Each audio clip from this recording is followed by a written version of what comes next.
Hello అందరికీ నమస్కారం. అందరూ బాగున్నారనుకుంటున్నాను. నేనైతే విష్ణుమూర్తి యొక్క 24 అవతారాల సిరీస్ అయితే స్టార్ట్ చేశాను. అందులో భాగంగా రెండు అవతారాల గురించి అయితే నేను చెప్పాను ఆల్రెడీ.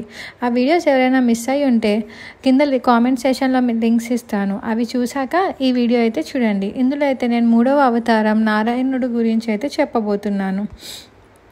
నారద మహర్షి యొక్క అవతారం గురించి అయితే ఇందులో నేను మొత్తం కవర్ చేస్తాను. ఇంకెందుకు ఆలస్యం, కథలోకి అయితే వెళ్ళిపోదాం. నారద మహర్షి అవతారం. నారాయణ నారాయణ అని మధురమైన ధ్వని విశ్వమంతా నిండుతుంది. ఆ స్వరానికి రూపమే దేవర్షి నారదుడు.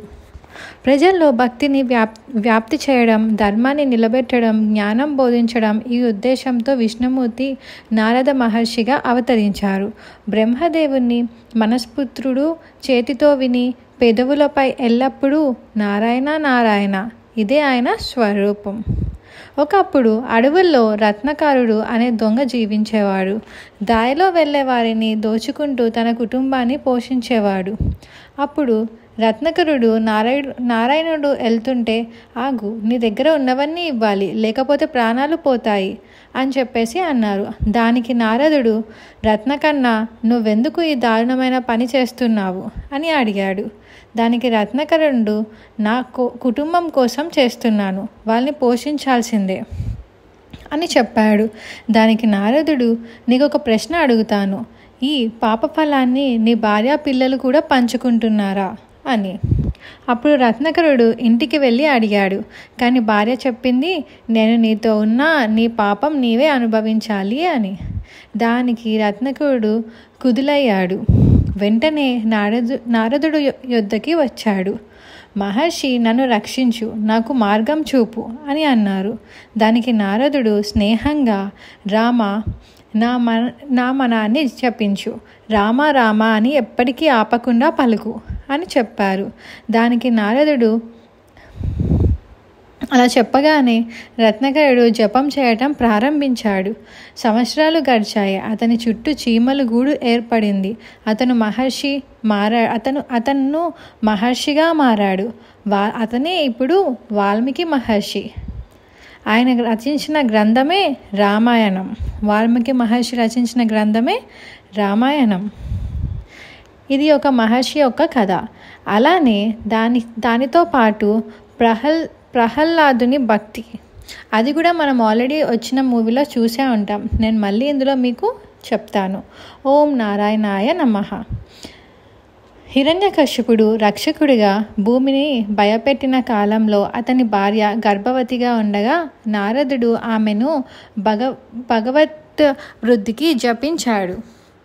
అమ్మ, నీ గర్భంలో ఉన్న బిడ్డ వినిపిస్తోంది, విష్ణువుని నామం జపించు, భక్తి జీవం ఇప్పటి నుంచే వెయ్యాలి అని చెప్పాడు.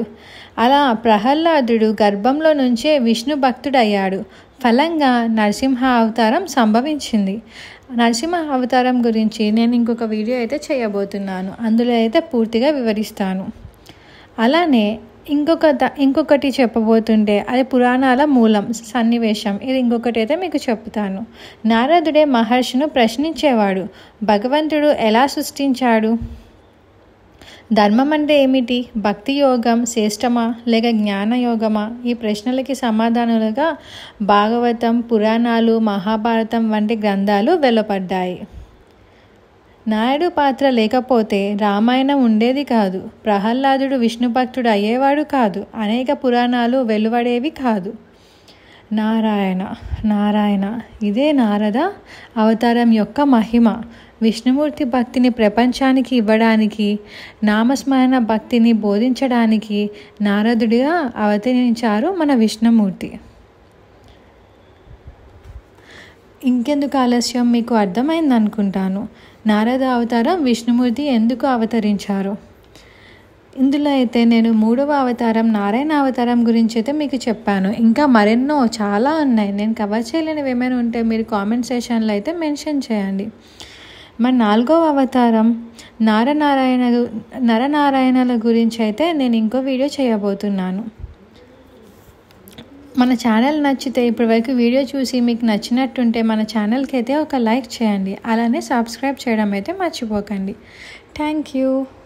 ఓం నారాయణ నారాయణ నమః.